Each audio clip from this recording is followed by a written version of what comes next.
All right, last time we looked at the subject of a sentence. Now let's look at the other main part of the sentence. That's called the predicate. The predicate is the part of a sentence containing the verb and other information about the subject. Let's try by finding the predicate of this sentence. Jerome fell off the horse. Well, what's the subject? The subject is Jerome. So what's the verb? What's he doing? Well, he fell off the horse. So this part is the predicate. It's got the verb and the other stuff. Here's another example. 1 second later, he hit the ground. Now again, it's important to start by finding the subject if you're going to find the predicate. So who or what is the sentence about? Well, it's about he, which is a pronoun, but it's a subject. So what did he do?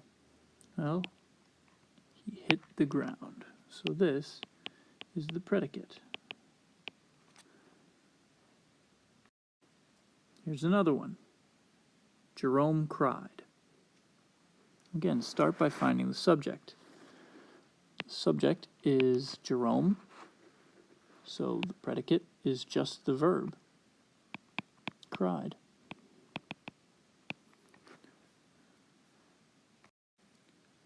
And just like there's a simple subject, which is the main noun, there is a simple predicate too. And the simple predicate is the main verb in the predicate. So here's an example. At the dance, the girls danced around the gym in their bare feet. So let's start by finding the subject.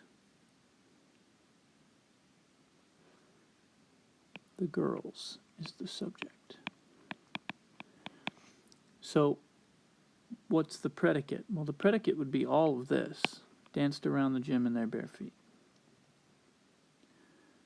So what's the main verb? Danced. So that would be the simple predicate.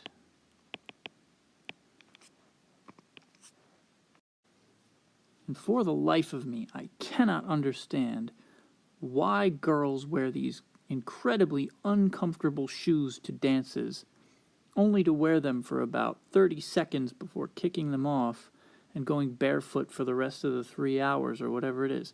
If someone can find the rationale behind that makes sense, please explain it to me. Thank you.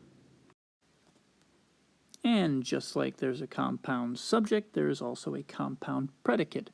Compound predicate is 2 or more verbs or verb phrases that share a subject and are joined by a conjunction.